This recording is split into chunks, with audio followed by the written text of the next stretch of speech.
क्या आप मुझे उस बच्चे के बारे में कुछ और बता सकते हैं? मुझे और मदद मिलेगी। वो बच्चा हमेशा से ही अपने उम्र के बच्चों से अजीब और अलग था। अगर उस बच्चे के बारे में और जानना है तो इस महिला के मुंह से सच निकलवाना पड़ेगा। अब देखिए, बुरा मत मानिएगा, लेकिन हर माता पिता को अपने बच्चों के अलावा दूसरों के बच्चे तो अलग ही लगते हैं। इसमें अलग क्या है? आप अभी उस बच्चे से मिले नहीं हैं, इसीलिए ऐसी बातें कर रहे हैं। जो मुर्दे को जिंदा कर दे, उसके लिए अजीब शब्द बहुत छोटा सा है। क्या क्या कहा आपने? मुर्दे को जिंदा? देखिए, अब कहीं आपको कोई भ्रम तो नहीं हो गया? उसने जिस बच्चे को जिंदा किया है वो मेरा अपना बेटा ही है। जीवन, यहाँ आओ बेटा।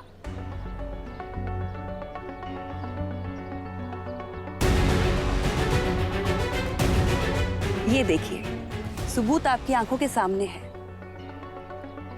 फिर भी आपको यकीन नहीं आता है तो इस बाजार में जाकर किसी से भी पूछ लीजिए। इन लोगों की आंखों के सामने ही यीशु ने मेरे बेटे को जिंदा किया था। यीशु? यीशु? क्या आप मुझे उसके बारे में और कुछ बता सकते हैं?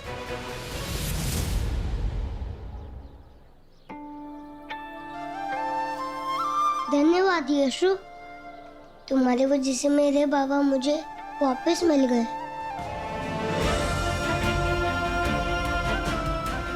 मैंने ईश्वर से प्रार्थना की और तुमने आकर उसे पूरी कर दी।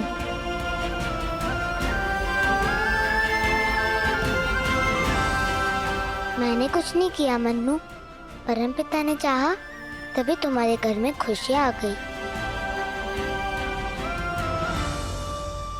यशु, अपना हाथ आगे करो, मैं तुम्हें कुछ देना चाहता हूँ।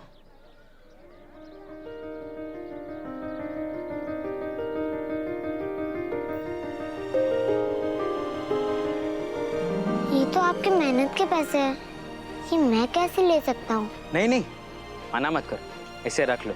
कई दिनों के बाद किसी को कुछ देने का मौका मिला, और बड़े जब जन्मदिन पे कुछ देते हैं तो उसे आशीर्वाद समझकर रख लेना चाहिए, समझे?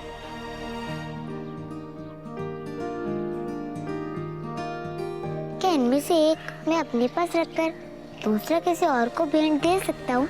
दे सकते हो, कर भला हो भला।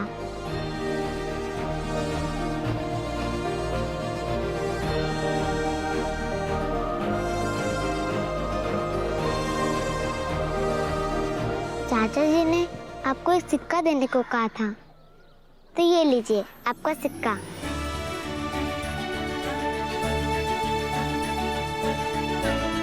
जन्मदिन पर बहुत प्यार देने के लिए धन्यवाद बड़े भैया।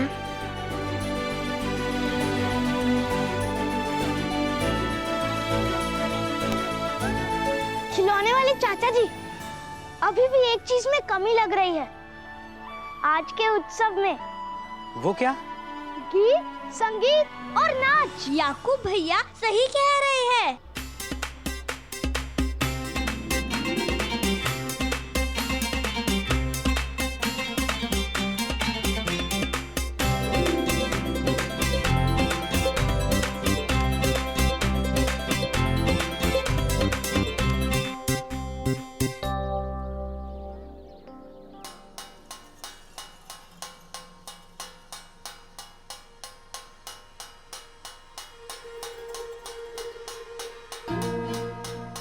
अरे सुनो, ये क्या आवाज आ रही है बाहर से?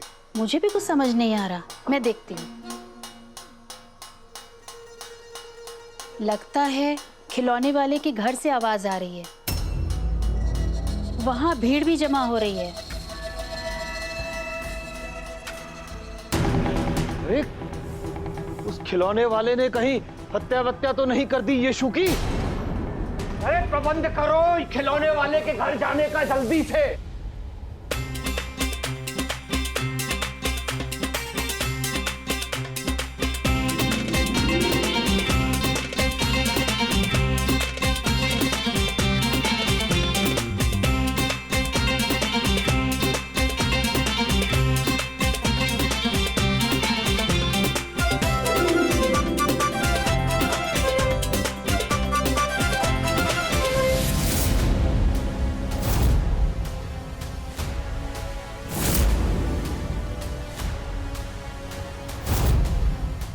बंद करो ये नाच गाना।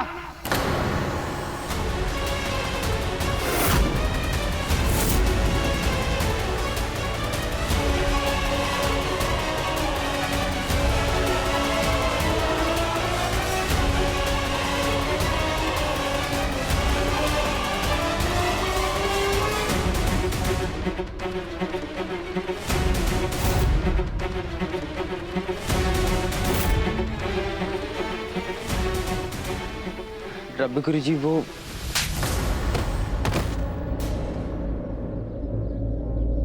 बेशरम पापी, ऐसे करेगा तू ईश्वर की सेवा?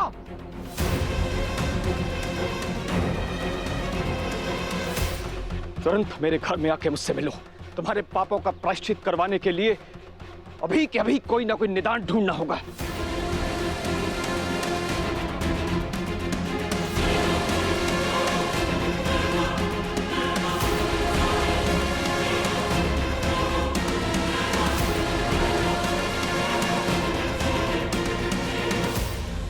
चिंता मत कीजिए, माँ कहती है कि यदि हम सही रास्ते पर चलते हैं तो परमपिता हमारी बहुत मदद करते हैं। पूरे विश्वास के साथ आप परमपिता का हाथ थाम लीजिए, वो आपकी सारी चिंता दूर कर देंगे।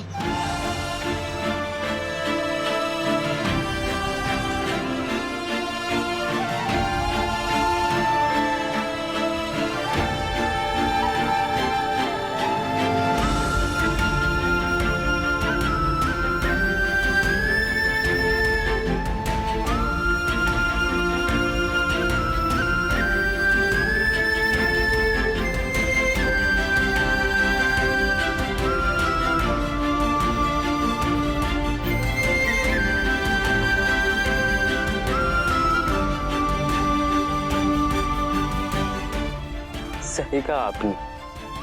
सचमुच मुझे ऐसा लगा जैसे मेरे साथ ईश्वर है।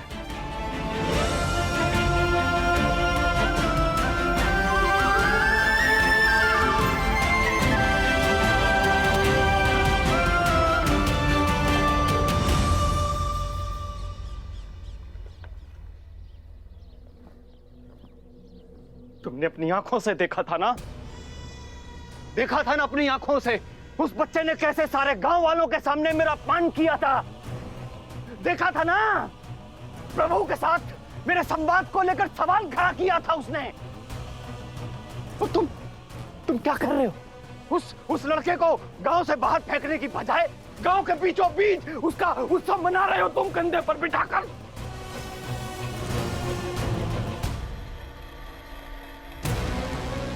कहां गई ईश्वर के प्रति तुम्हारी निष्ठा? अरे बोलो कुछ तो।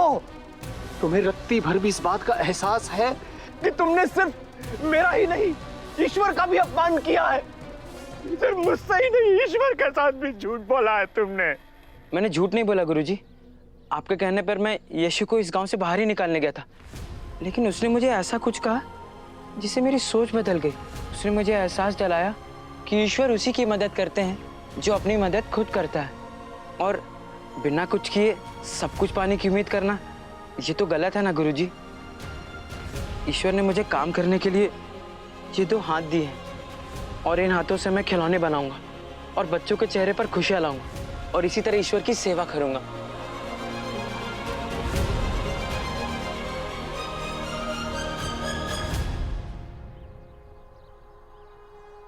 गुरुजी, आप मुझे गलत मत समझिए। आज भी आपके प्रति मेरे मन में बहुत सम्मान है, जितना पहले था। बस मैं ये कहना चाहता हूँ कि यीशु बुरा नहीं है, क्योंकि ईश्वर ने खुद उसे धरती पर भेजा है।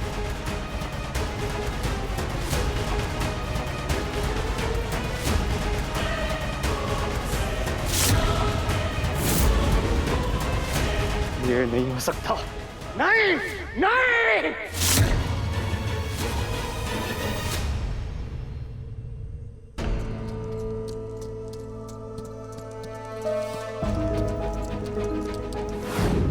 जीवन की मृत्यु के बाद सारा गांव हमारे साथ यीशु के घर जा पहुंचा। हमने अपनी आंखों से खुद देखा था कि यीशु पीछे से आकर मेरे बेटे के पास बैठकर उससे बातें करने लगा। पर पता नहीं उसने जीवन से क्या कहा, क्या किया। एकदम से मेरे बेटे की सांसें लौट आई। हमें तो अपनी आंखों पर यकीन ही नहीं हो रहा था, पर सच सबके सामने था। घंटों से मृत पड़ा मेरा बेटा अब जिंदा हो चुका था। जीवन, क्या तुम्हें याद है कि उस समय यीशु ने तुम्हें क्या कहा, क्या किया? नहीं, मुझे कुछ भी याद नहीं। मैं उसका आभारी हूं कि उसने मेरी जिंदगी लौटाई, और साथ ही हैरान और भयभीत भी, क्योंकि उसने जो किया वो कोई साधारण इंसान नहीं कर सकता। तो वो चले कहां गए? अपने पुराने घर नाजरत। नाजरत।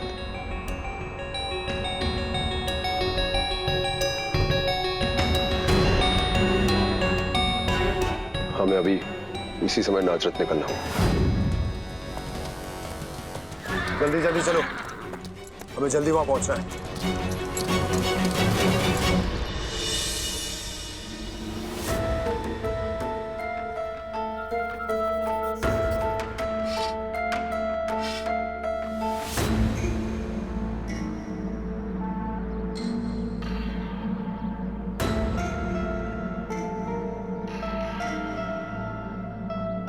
बस कीजिए, सुबह हो गई। पूरी रात से आप एक ही जगह बैठे हैं। भक्तों को भी ध्यान के लिए बुलाया है, वो बस आते ही होंगे। बस कीजिए। जब से वो बच्चा गांव में आया है, सारा गणित ही बिगड़ता जा रहा है। कल तक मेरे सामने जिसे एक शब्द बोलने की हिम्मत नहीं थी, वो आज ज्ञान देने चला आ रहा। पहले वो खिलौने वाला, और तुम। सही कहा है किसी ने, गांव में जब बाढ़ आती है तो गली के कुत्ते भी छत पर चढ़कर भौंकने लगते हैं।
लो, आ गई।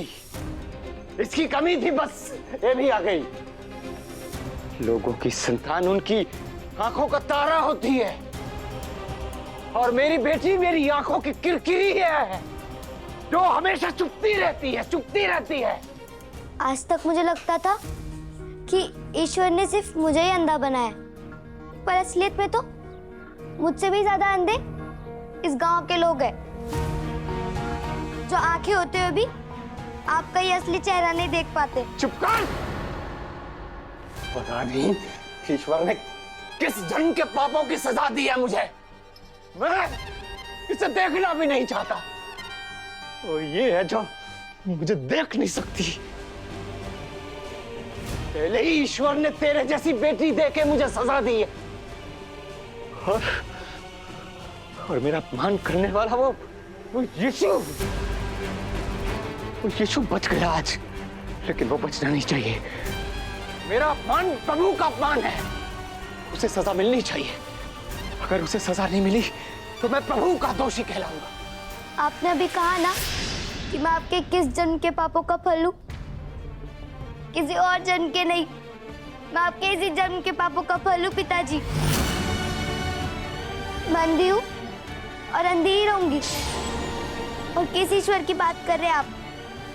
क्या मेरी जिंदगी से यह अंधेरा दूर कर सकता है आपका ईश्वर? दूर कर सकता है आपका ईश्वर? ईश्वर कर सकता है आपका ईश्वर।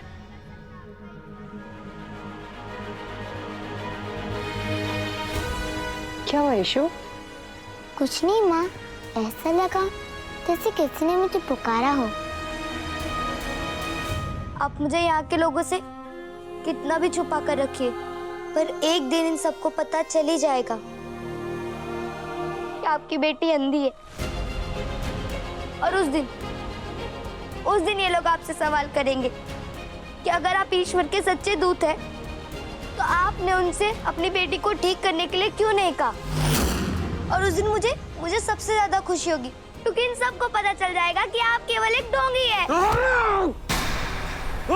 अरे ये क्या कर रहे हैं आप? बच्ची है वो। उसे बचाने की कोशिश मत करो, बच्चा समझ के छूट देने का ही नतीजा है ये। उस यीशु को भी बच्चा ही समझा था। बच्चे जब बदतमीजी पर उतर आते हैं ना, उन्हें थप्पड़ मार कर सीधा करना पड़ता है। ये तो समझ गई होगी। अब उस यीशु की बारी है, उसे समझाना पड़ेगा।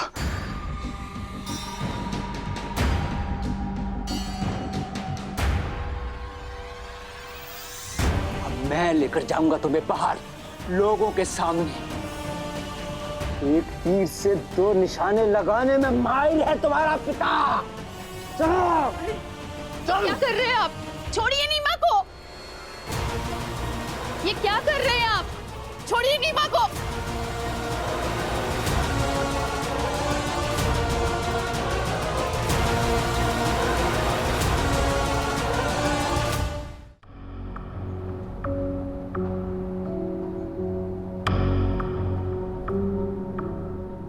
अब खिलौने वाले चाचा जी ढेर सारे नए खिलौने बनाएंगे। कितना मजा आएगा ना उनसे खेलने में।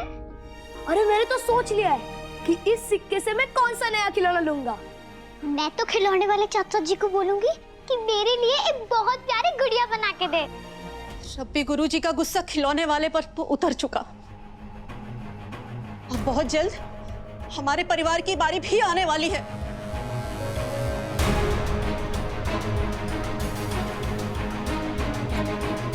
समझ में नहीं आता आखिर क्या जरूरत थी यीशु को इस खिलौने वाले के चक्कर में पड़ने की। हाँ भाभी, मैं आपकी चिंता समझ सकती हूँ, लेकिन आपने देखा ना, कल तक खिलौने वाला हमसे नाराज था और आज देखिए वो और मन्नू हमारे परिवार का हिस्सा बन गए हैं। इंसान की सोच बदलते देर कहाँ लगती है। भाभी, मुझे पूरा विश्वास है एक दिन रब्बी गुरुजी भी हमें स्वीकार करेंगे। न जाने कब सावन आएगा और कब बादल बरसेंगे, समझी तुम?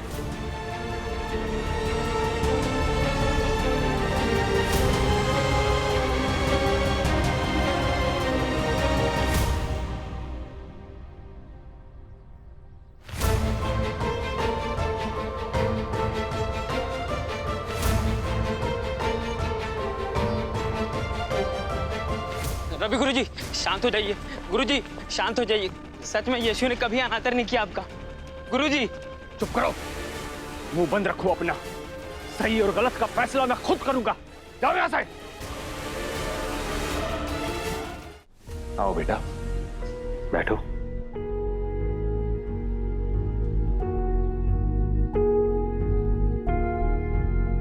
मैं जानता हूं बेटा, तुम कभी नहीं चाहते थे कि तुम्हारा जन्मदिन इस तरह से खत्म हो। जहां एक तरफ घर के बच्चे कितने खुश हैं और घर के सारे बड़े परेशानी और दुविधा में हैं। तुम ठीक तो हो ना यीशु? पता नहीं पिताजी, लोग खुश भी हैं और उदास भी। मैं चुपचाप सबको देख रहा हूँ।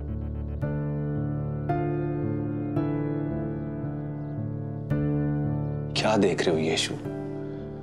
क्या सोच रहे हो? क्या चल रहा है तुम्हारे मन में? बताओ मुझे। जो खुश है उनके लिए खुश हूँ और जो उदास है उनके लिए उदास। लेकिन जो आने वाला है उसके लिए चिंतित भी हो पिताजी। आने वाला है? क्या आने वाला है? यीशु, बाहर निकलो।